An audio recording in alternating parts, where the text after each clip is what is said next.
Tauhid dan makrifat sebagai jalan menuju Allah. Dalam pemahaman makrifat, segala sesuatu bermula dari tauhid, keyakinan bahwa Allah Subhanahu wa Ta'ala adalah Tuhan yang Maha Esa.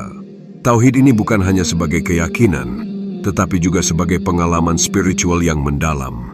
Dalam perjalanan menuju makrifat, seorang hamba bukan hanya sekadar memahami kebesaran Allah melalui akal, tetapi merasakan keberadaannya dalam setiap nafasnya, dalam setiap detik kehidupan.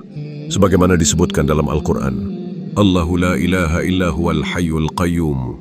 Allah, tiada Tuhan selain Dia, yang maha hidup, yang mengurus segala sesuatu. Surat Al-Baqarah ayat 257. Ayat ini menggambarkan tauhid sebagai keyakinan bahwa Allah adalah satu-satunya yang hidup dan mengatur seluruh alam semesta. Pemahaman tentang wahdah, kesatuan Allah ini menjadi dasar bagi perjalanan seorang salik, penempuh jalan spiritual untuk mencapai makrifat, pengetahuan yang hakiki tentang Allah, yang lebih dari sekadar pengetahuan intelektual. Dalam konteks ini, makrifat bukanlah ilmu yang dapat dicapai hanya dengan belajar, tetapi ia adalah sebuah pengalaman langsung yang dilalui dengan membersihkan jiwa dan hati, seperti yang tercantum dalam Al-Quran. وَمَا خَلَقْتُ الْجِنَّ وَالْإِنسَ إِلَّا لِيَعْبُدُونَ. Dan aku tidak menciptakan jin dan manusia, melainkan agar mereka beribadah kepadaku. Surat Ad-Dariyat ayat 56. Makrifat dalam arti yang lebih dalam adalah pengalaman batin yang mengarah pada penyaksian Allah yang lebih nyata, tidak hanya sebagai Tuhan yang Maha Esa, tetapi sebagai Al-Haq yang Maha Benar, yang selalu hadir di dalam kehidupan manusia. Ini adalah pintu gerbang menuju kesadaran yang lebih tinggi, di mana jiwa akan merasa diselimuti oleh cahayanya dan membimbingnya untuk mengenali Nur Muhammad. Di dalam tradisi tasawuf, Nur Muhammad sering digambarkan sebagai cahaya pertama yang diciptakan Allah, yang menjadi sumber segala penciptaan. Dalam sebuah hadis yang diriwayatkan oleh Al-Hakim, Nabi Muhammad SAW bersabda, "Awal sesuatu yang Allah ciptakan adalah nurku." Hadis riwayat Al-Hakim. Hadis ini menunjukkan bahwa Nur Muhammad adalah manifestasi pertama dari cahaya ilahi yang menjadi dasar terciptanya alam semesta. Dengan demikian, Nur Muhammad bukanlah Allah, tetapi sebuah ciptaan yang sangat dekat dengan Allah, yang menjadi perantara bagi pengenalan akannya. Dalam perjalanan makrifat, seorang salik akan mengamati dan menyaksikan cahaya ini sebagai langkah awal menuju penyaksian akan kehadiran Allah. Tauhid sebagai dasar utama dalam makrifat mengajarkan kita bahwa meskipun kita mungkin menyaksikan Nur Muhammad dalam perjalanan spiritual, Nur Muhammad adalah jalan, bukan tujuan akhir. Sebagaimana diterangkan dalam ajaran tasawuf, Nur Muhammad adalah cermin dari cahaya Allah, namun segala penyaksian akhirnya akan kembali kepada Allah. Sebagaimana ayat dalam Al-Quran yang mengingatkan kita, Allahu nurus samawati wal ardi, Allah adalah cahaya langit dan bumi. Surat An-Nur ayat 35. Penyaksian kepada Nur Muhammad ini menjadi jalan menuju Allah, namun yang disembah tetaplah Allah. Dalam makrifat, seorang hamba belajar untuk mengenali Nur Muhammad sebagai perantara, sementara tujuan akhirnya adalah mengenal Allah secara langsung. Maka seorang salik terus maju dalam perjalanan spiritualnya, dari mengenal cahaya pertama hingga mencapai kehadiran Allah yang tak terhingga. Dengan memahami tauhid dan makrifat secara mendalam, seorang salik tidak hanya melihat Allah sebagai objek ibadah, tetapi juga merasakannya dalam segala dimensi kehidupan. Melalui pengalaman batin yang terbimbing oleh cahaya Nur Muhammad, perjalanan menuju makrifat merupakan proses bertahap menuju pengenalan yang lebih dalam tentang Allah Subhanahu wa Ta'ala, yang pada akhirnya mengantarkan kita kepada kesatuan dengannya. Martabat nafsu dan tahapan penyaksian menuju Allah. Perjalanan makrifat seorang hamba tidak bisa dilepaskan dari pemahaman terhadap martabat nafsu, yaitu tingkatan-tingkatan jiwa yang menjadi cermin kesadaran dan kelayakan seseorang dalam menyaksikan kehadiran Allah Subhanahu wa Ta'ala. Dalam Al-Quran, Allah menyebutkan berbagai tingkat nafsu manusia, dimulai dari nafsu amarah, yaitu jiwa yang mendorong kepada keburukan, hingga mencapai nafsu mutmainnah, yaitu jiwa yang tenang dan ridha atas ketetapan Allah. Inna nafsa la ammaratun bisu'i illa ma rahima rabbi. Sesungguhnya nafsu itu selalu menyuruh kepada kejahatan, kecuali nafsu yang diberi rahmat oleh Tuhanku. Surat Yusuf ayat 53. Ya ayyatuhan nafsul mutmainnatu, irji'i ila rabbiki radiyatan mardiyatan. Wahai jiwa yang tenang, kembalilah kepada Tuhanmu dengan hati yang ridha dan diridai. Surat Al-Fajr ayat 27 hingga 28. Dalam pemahaman makrifat, tingkatan nafsu adalah tahapan spiritual yang harus dilalui oleh setiap hamba untuk bisa mengenal Tuhannya secara hakiki. Martabat ini bukan hanya kondisi psikologis, melainkan refleksi dari cermin batin yang siap atau tidaknya menyaksikan cahaya ilahi. Di tingkat nafsu ammarah, manusia masih sangat terikat oleh dunia, syahwat, dan ego. Sementara di puncaknya, nafsu mutmainnah menjadi wadah yang bersih, tempat di mana nur Allah dan nur Muhammad dapat disaksikan dengan kejernihan hati. Dalam konteks ini, nur Muhammad memiliki peran yang sangat penting sebagai pancaran pertama dari cahaya Allah, sebagai penghubung antara makhluk dan Khalik. Dalam makrifat, ketika seorang salik mencapai kebeningan hati, ia tidak langsung menyaksikan zat Allah yang maha gaib, sebab zatnya tidak mungkin dapat disaksikan secara mutlak oleh makhluk, sebagaimana firman Allah kepada Nabi Musa alaihissalam, "Lantarani, engkau tidak akan mampu melihatku." Surat Al-A'raf ayat 143. Namun Allah memberikan jalan melalui perantara nurnya. Dalam ilmu hakikat dan makrifat, nur Muhammad adalah cahaya pertama yang diciptakan dari cahaya Allah. Hadis qudsi yang sering dikutip para sufi menjelaskan, "Kuntu kanzan makhfiyan, fa ahbabtu an u'raf, fa khalaqtul khalqa likai u'raf." Aku adalah perbendaharaan yang tersembunyi, maka aku ingin dikenal. Lalu aku ciptakan makhluk agar aku dikenal. Penciptaan makhluk, termasuk Nur Muhammad, adalah jalan agar Allah dikenali, bukan untuk menggantikannya. Maka dalam penyaksian makrifat, ketika seorang hamba menyaksikan Nur Muhammad, ia sedang berada dalam jembatan kesadaran, yaitu antara dunia maya menuju alam nyata Allah Subhanahu wa Ta'ala. Nur Muhammad tidak disembah. Ia adalah cahaya yang membimbing, bukan cahaya yang disembah. Kesalahan dalam perjalanan makrifat adalah ketika seseorang berhenti pada cahaya Nur Muhammad dan menganggap itu sebagai tujuan akhir. Ini disebut sebagai hijab nur, yaitu tirai cahaya yang terlalu indah, sehingga seorang salik tertahan di dalamnya dan tidak melanjutkan perjalanan ke arah Allah. Maka para arif menyampaikan, jangan berhenti di cahaya, teruslah menuju pemilik cahaya. Bahkan dalam hadis sahih, Rasulullah Shallallahu Alaihi Wasallam bersabda, "Allahumma arinil asya'a kama hiya ya Allah." Perlihatkanlah kepadaku segala sesuatu sebagaimana adanya. Doa ini menunjukkan bahwa yang hakiki bukanlah apa yang terlihat oleh mata, melainkan apa yang disingkap oleh Allah kepada hati. Dalam makrifat, setelah menyingkap Nur Muhammad, seorang salik tidak berhenti di situ, tapi menembus hingga ke hadirat Allah, yang disebut oleh para sufi sebagai musyahadah, penyaksian sejati. Maka jawaban dari pertanyaan, siapa yang disembah, Allah atau Nur Muhammad, adalah Allah lah yang disembah. Nur Muhammad hanyalah jalan, bukan tujuan. Allah Subhanahu wa Ta'ala telah berfirman, "Fa'budhu wa tawakkal alaih, wa ma rabbuka bighafilin amma ta'malun." Maka sembahlah dia dan bertawakallah kepadanya, dan Tuhanmu tidak lengah terhadap apa yang kamu kerjakan. Surat Hud ayat 112. Dengan demikian, dalam ilmu makrifat, Nur Muhammad adalah cahaya pertama yang membimbing, yang menjadi tajalli awal, penampakan pertama dari kehadiran Allah. Namun tujuan akhir bukanlah cahaya itu, melainkan Allah itu sendiri, Zat yang Maha Esa yang tiada sekutu baginya.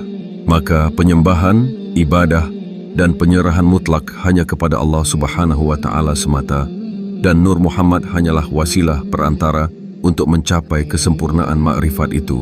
Martabat nafsu menjadi cermin kesiapan hati untuk menerima cahaya makrifat. Ketika hati telah bersih, cahaya Nur Muhammad akan memancar dalam penyaksian. Namun perjalanan spiritual tidak berhenti di sana. Seorang salik akan terus menapaki jalan sunyi makrifat hingga mencapai tujuan akhir, penyatuan batin dan kesaksian terhadap Allah Subhanahu wa Ta'ala yang tidak mungkin disembah kecuali dengan ilmu, dengan cahaya, dan dengan jiwa yang telah dimurnikan. Syahadat sebagai pintu penyaksian dan pentingnya guru mursyid bersanad dalam jalan ma'rifatullah. Perjalanan spiritual menuju ma'rifatullah bermula dari syahadat. Namun tidak semua yang mengucapkan syahadat telah menyaksikan isi syahadat. Banyak yang mengucapkan dengan lisan, namun belum sampai kepada penyaksian dengan hati dan realitas ruh. Oleh karena itu, dalam ma'rifatullah, syahadat tidak hanya lafaz, melainkan pengakuan dari dalam hati yang menyaksikan langsung kebenaran Allah dan Rasul-Nya. Lafaz asyhadu dalam syahadat berarti aku menyaksikan, bukan aku mengetahui atau aku menduga. Maka para arif menegaskan bahwa syahadat adalah permulaan dari tajalli, yaitu penyingkapan realitas Allah dalam hati seorang salik. Allah Subhanahu wa Ta'ala berfirman dalam Al-Quran, Syahidallahu annahu la ilaha illa huwa wal malaikatu wa ulul ilmi qa'iman bil qist. Allah menyaksikan bahwa tidak ada Tuhan selain Dia. Begitu pula para malaikat dan orang-orang yang berilmu, ulul ilm, dalam keadaan menegakkan keadilan. Surat Ali Imran ayat 18. Syahadat adalah kesaksian yang hidup, bukan sekadar kata. Ketika seorang salik benar-benar menyaksikan keesaan Allah, maka dunia dan seluruh perhiasannya akan runtuh dari hatinya. Ia tidak lagi melihat selain Allah dalam segala sesuatu. Ia tidak lagi meletakkan cinta, harap, takut, dan tawakalnya kepada selain Allah. Ia akan memandang dunia dengan mata yang telah dibasuh oleh cahaya tauhid.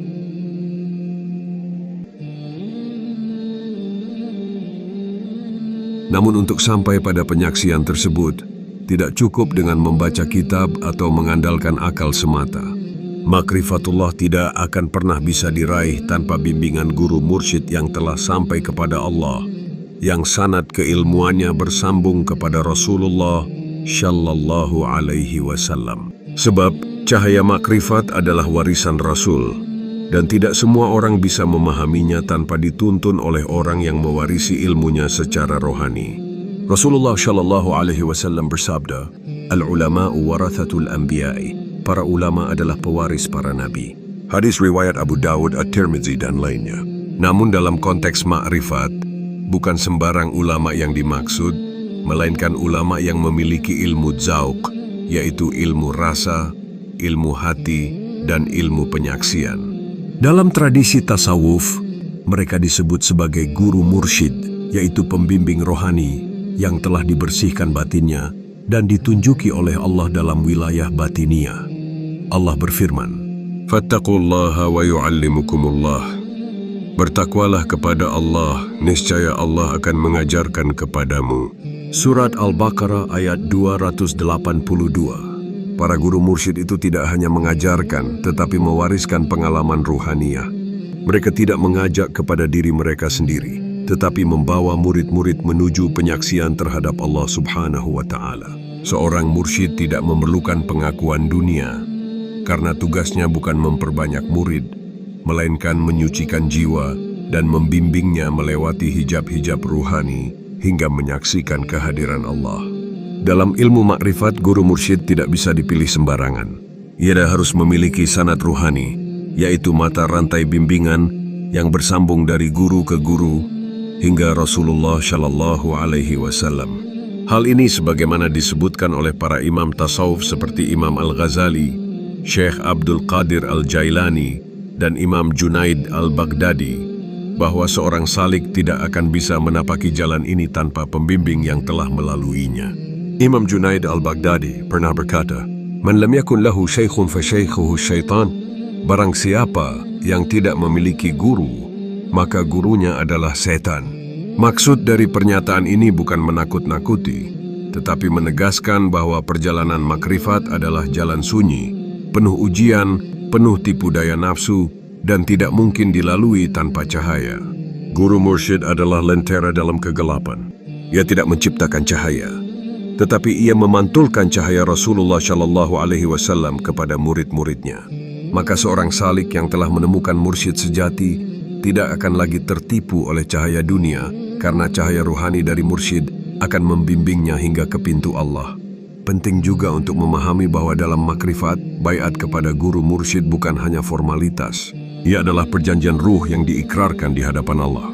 Ketika seseorang membaiat seorang mursyid yang hak, maka ruhnya telah ditautkan kepada mata rantai ruhani yang membawa kepada Rasulullah dan kepada Allah.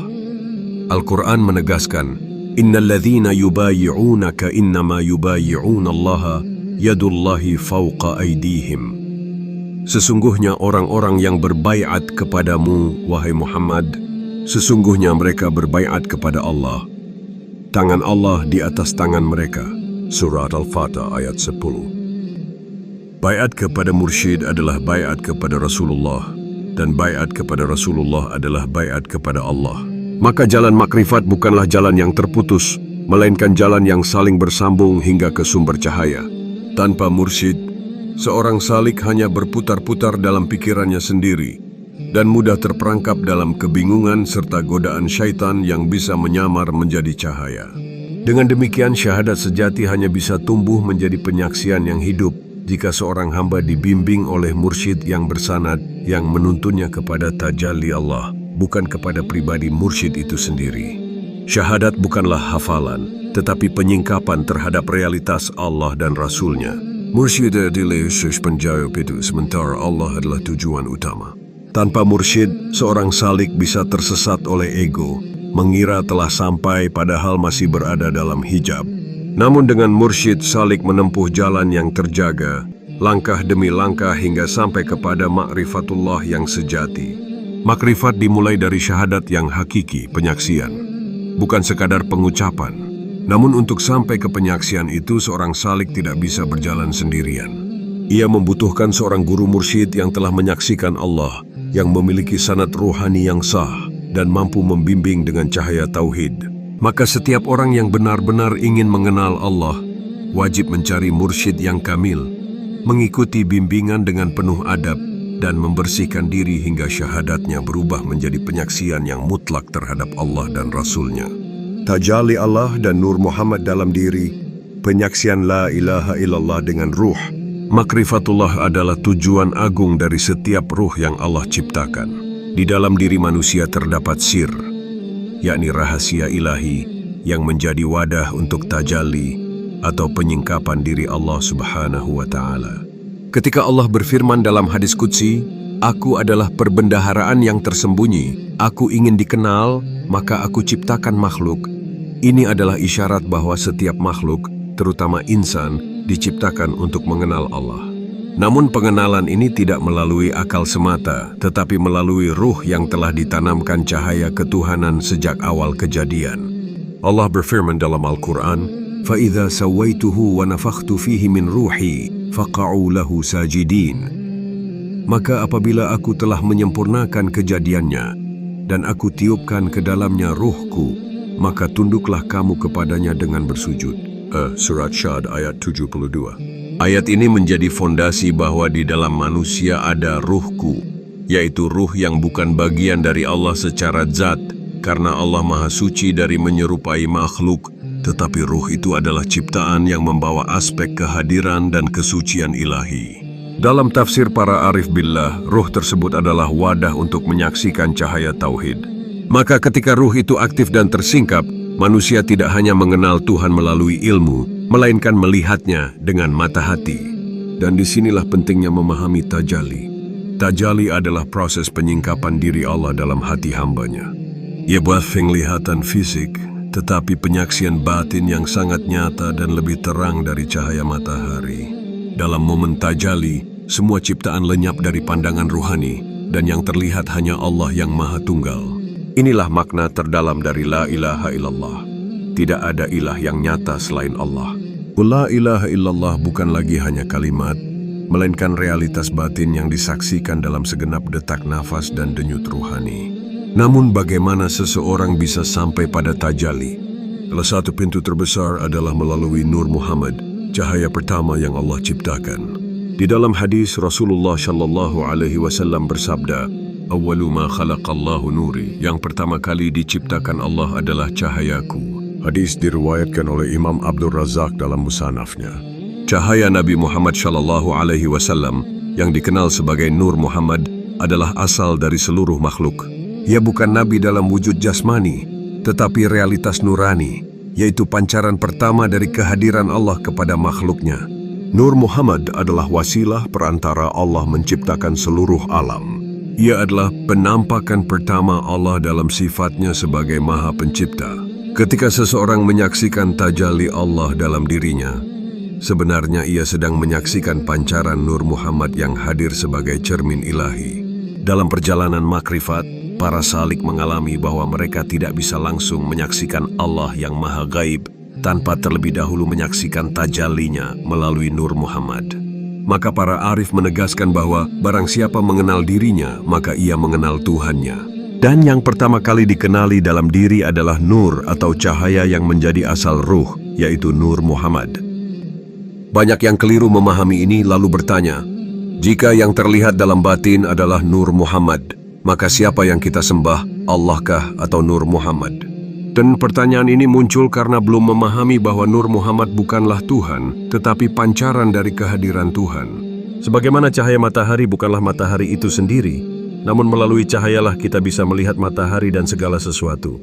Maka Nur Muhammad adalah cahaya kehadiran, bukan zat yang disembah. Ya sesanalah sewasilah, bukan ma'bud. Hanya Allah yang berhak disembah. Perlu diketahui bahwa dalam makrifat, pengenalan terhadap Allah melalui Nur Muhammad bukan berarti menggantikan penyembahan kepada Allah. Bahkan justru sebaliknya, hanya dengan menyaksikan Nur Muhammad seseorang bisa benar-benar menyadari keesaan Allah, karena Nur Muhammad adalah manifestasi tauhid, adalah wajah dari kebenaran yang memantulkan cahaya Allah. Sebagaimana Allah berfirman, Allahu nurus samawati wal ardi, Allah adalah cahaya langit dan bumi. Surat An-Nur ayat 35. Namun cahaya Allah tidak bisa dipahami oleh akal manusia yang terbatas. Maka cahaya itu diperantarai oleh Nur Muhammad agar bisa dikenali oleh ruh manusia. Maka dalam diri setiap salik yang berjalan menuju makrifat, Nur Muhammad adalah lentera batin yang membimbingnya sampai pada cahaya tauhid murni. Bukan untuk disembah, tetapi untuk mengenalkan siapa yang patut disembah. Para ulama tasawuf mengibaratkan Nur Muhammad seperti cermin yang sangat bening. Di dalamnya Allah menampakkan dirinya dalam segala nama dan sifat. Dan manusia yang menyaksikan tajalli melalui Nur Muhammad akan melihat Allah dalam sifat-sifatnya seperti Maha Pengasih, Maha Penyayang, Maha Adil, Maha Lembut. Namun semua itu hanyalah manifestasi dari zat yang tidak bisa dicapai oleh pandangan apapun. Allah Subhanahu wa Ta'ala berfirman, La tudrikuhul absar, wa huwa yudrikul absar. Dia tidak dapat dicapai oleh penglihatan, tetapi dia melihat segala penglihatan. Surat Al-An'am ayat 103. Maka ma'rifatullah bukan melihat zat Allah secara fisik, tetapi menyaksikan kehadiran Allah dalam setiap detik kehidupan, dalam gerakan hati, dalam detak nafas, dalam pancaran kasih sayang, dalam kesendirian yang paling sunyi. Dan semua penyaksian itu hanya bisa terjadi jika hati telah dibuka oleh Nur Muhammad, yaitu kunci dari segala tajalli. Makrifatullah bukan penglihatan mata, tetapi penyaksian ruh. Dan untuk menyaksikan Allah, seseorang harus terlebih dahulu melihat pancaran cahayanya yang paling awal, yaitu Nur Muhammad. Dalam cahaya itu, seorang salik mengenal tauhid secara nyata, mengenal Allah sebagai satu-satunya yang layak disembah. Tidak ada penyembahan kepada Nur Muhammad karena cahaya itu hanyalah wasilah, tapi tanpanya tidak mungkin seseorang bisa mengenal Allah yang Maha Gaib. Maka dalam makrifat, Nur Muhammad adalah cermin bukan Tuhan, adalah jalan bukan tujuan, adalah cahaya bukan sumber cahaya. Fana dan baka, lenyapnya aku, nyatalah Allah. Sesungguhnya puncak dari perjalanan rohani adalah fana dan baka. Fana berarti lenyapnya diri atau keakuan hamba dalam kehadiran Allah, dan baka adalah tetapnya hamba dalam wujud Allah tanpa mendaku dirinya sebagai apa-apa. Ini adalah makam tertinggi dalam perjalanan ma'rifatullah, di mana tidak ada lagi hijab antara hamba dan Tuhannya. Hamba telah tenggelam sepenuhnya dalam kesaksian tauhid dan tidak melihat apapun selain Allah Subhanahu wa Ta'ala. Sebagaimana disebut dalam hadis, Man arafa nafsahu faqad arafa rabbahu. Barang siapa mengenal dirinya, maka sungguh ia telah mengenal Tuhannya. Itu hadis riwayat Abu Nuaim dalam Hilyatul Aulia. Mengenal diri di sini bukan sekadar mengenal tubuh atau nama, melainkan menyelami kedalaman ruh dan menyaksikan bahwa di dalam diri itu tiada apapun selain cahaya Allah. Ketika seseorang telah menyaksikan bahwa seluruh amal, ucapan, pikiran, bahkan keinginan, semuanya adalah dari Allah dan milik Allah, maka disitulah ia mulai memahami hakikat la haula wa la quwata illa billah. Tidak ada daya dan kekuatan kecuali dengan Allah. Pada tahap ini, ia tidak lagi berkehendak, kecuali kehendak Allah yang berjalan dalam dirinya. Fana bukan berarti hancur secara fisik, namun lenyapnya sifat-sifat manusiawi yang mengaku aku. Maka dalam fana tidak ada lagi keakuan, yang ada hanyalah kesadaran bahwa segala sesuatu adalah milik dan kehendak Allah. Inilah makna firman-Nya. Kullu man 'alaiha fan wa yabqa wajhu rabbika dzul jalali wal ikram. Segala sesuatu yang ada di bumi itu akan binasa, dan tetap kekal wajah Tuhanmu yang memiliki kebesaran dan kemuliaan. Surat Ar-Rahman ayat 26 dan 27. Dalam tafsir para sufi, ayat ini tidak hanya berlaku untuk kiamat, tetapi untuk ruhani seseorang yang telah mengalami fana. Ketika segala nafsu, keakuan, keinginan pribadi telah binasa dalam kehadiran Allah, maka tidak tersisa lagi kecuali wajah Allah, yakni sifat dan cahaya Allah yang kekal dan hadir dalam dirinya. Ia tidak lagi berbicara dari dirinya, tetapi dari Allah. Ia tidak lagi bergerak karena dorongan dirinya, tetapi karena dorongan ilahi. Inilah puncak makrifat ketika hamba baka tetap dalam Allah, hidup dalam cahayanya, dan menjadi saksi keesaannya. Rasulullah Shallallahu Alaihi Wasallam adalah contoh sempurna dari makam fana dan baka. Dalam Isra Mi'raj, beliau naik ke langit melalui tahapan demi tahapan ruhani, hingga akhirnya mencapai Sidratul Muntaha, tempat tertinggi yang tidak dapat dicapai oleh makhluk. Di sana beliau bersaksi langsung tanpa perantara. Namun apa yang dikatakan Rasulullah ketika kembali? Beliau tidak menyombongkan makamnya, bahkan menyatakan, Ana afqarul fuqara'i ilallah. Aku adalah orang yang paling fakir di hadapan Allah. Hadis riwayat Abu Nuaim dalam Al-Hilyah, fakir di sini adalah fana, yaitu tidak merasa memiliki apapun, termasuk tidak memiliki dirinya. Hamba sejati adalah yang menyadari bahwa bahkan amal ibadahnya pun bukan miliknya, tetapi karunia Allah semata. Dalam makam ini, seseorang tidak lagi melihat dirinya sebagai pelaku ibadah, tetapi Allah lah yang menjadikan dirinya sebagai alat ibadah. Maka kalimat iyyaka na'budu wa iyyaka nasta'in, hanya kepada Engkau kami menyembah, dan hanya kepada Engkau kami mohon pertolongan, adalah kenyataan ruhani, bukan sekadar bacaan dalam salat. Pada makam ini pula syariat, thariqat, hakikat, dan makrifat menyatu. Salat bukan sekadar gerakan, tetapi penyatuan kehendak hamba dan Allah. Zikir bukan sekadar ucapan lisan, tetapi kesadaran akan kehadiran Allah dalam setiap detak jantung. Tauhid bukan sekadar pengetahuan, tetapi penyaksian yang hidup. Maka para sufi tidak menciptakan ajaran baru, melainkan menyempurnakan makna dari syariat itu sendiri, sampai hakikatnya dirasakan dalam jiwa. Allah Subhanahu wa Ta'ala berfirman, Wa'alamu anna fikum Rasulullah, dan ketahuilah bahwa sesungguhnya di antara kamu ada Rasulullah. Surat Al-Hujurat ayat 7. Ayat ini oleh para ulama makrifat ditafsirkan pula secara batin, bahwa dalam diri setiap hamba yang telah mencapai makam baqa, ruh Nabi hadir sebagai cermin kehadiran ilahi. Bukan ruh secara fisik, melainkan cahaya kenabian, Nur Muhammad, yang menuntun ruh menuju tauhid yang sejati. Maka seorang yang baqa bukan lagi bertindak karena dirinya, tetapi karena Allah, dengan petunjuk cahaya Rasulullah Shallallahu Alaihi Wasallam. Dalam makam baqa, seseorang menjadi Abdullah sejati, hamba Allah yang tidak memiliki kehendak selain kehendak Tuhannya. Ia telah sampai kepada maqam inna salati wa nusuki wa mahyaya wa mamati lillahi rabbil alamin. Sesungguhnya salatku, ibadahku, hidupku dan matiku hanyalah untuk Allah Tuhan semesta alam. Surat Al-An'am ayat 162. Ia spesies pada membaca ayat itu tetapi menjadi isi dari ayat tersebut. Dan ketika ia sampai pada makam tersebut, ia tidak lagi memandang dirinya mulia, bahkan semakin merasa hancur dan fana. Ia menjadi rendah di hadapan makhluk, karena tahu bahwa hanya Allah yang maha tinggi.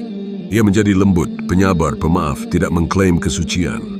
Ia hanya menjadi jalan bagi Allah untuk menyampaikan rahmatnya kepada alam.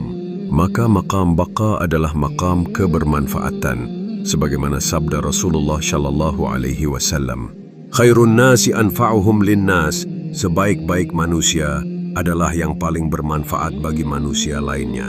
Ada hadis riwayat Imam Ahmad. Penutup sempurna, jalan sunyi yang terbuka bagi setiap ruh. Perjalanan makrifat bukanlah monopoli para wali, tetapi jalan sunyi yang terbuka bagi siapapun yang mencari Allah dengan jujur. Ia adalah jalan kesadaran, jalan cinta, jalan kehampaan.